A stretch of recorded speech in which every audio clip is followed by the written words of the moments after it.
Imagine this. You wake up, check your bank account, and it's empty.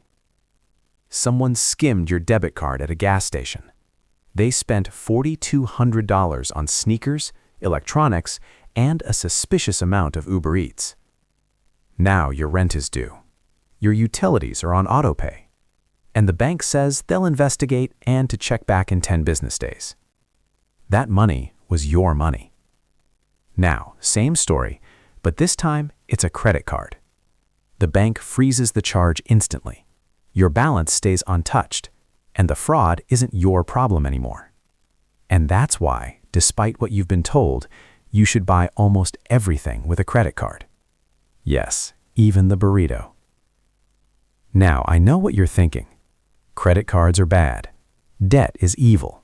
My cousin Chad maxed one out in college and now lives in a van. Fair. But here's the plot twist. Credit cards aren't dangerous. Using them wrong is. When used correctly, a credit card is basically a security tool, a credit score cheat code, and a cashback coupon that never expires. Let me explain. Let's start with the biggest reason: fraud protection. When you use a debit card, money leaves your bank account instantly. If fraud happens, your rent money is gone, your grocery money is gone, and your "I swear I'm saving this time" money is gone. And while banks can refund debit fraud, they're not exactly in a hurry. With a credit card, you're spending the bank's money. So when fraud happens, banks suddenly move at lightning speed. Why? Because now they're the victim.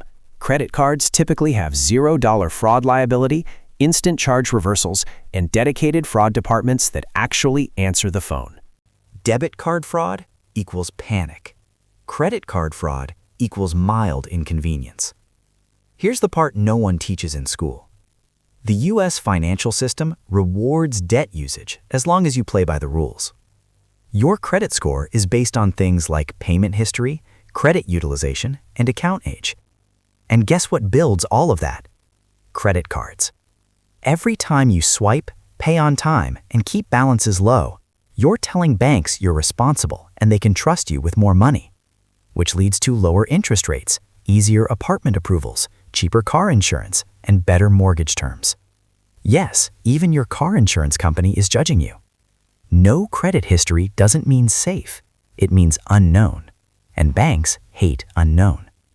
So when people say they don't use credit cards because they don't like debt, that's fine. But the system doesn't care about your feelings. Now, let's talk about the fun part: rewards. Cashback, points, travel perks.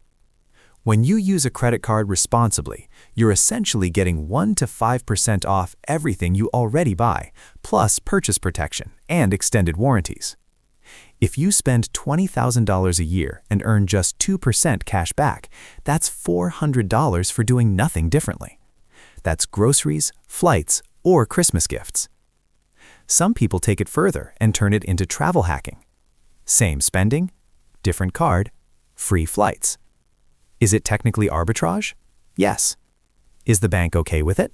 Also yes, because most people don't pay in full. Which brings us to the most important rule.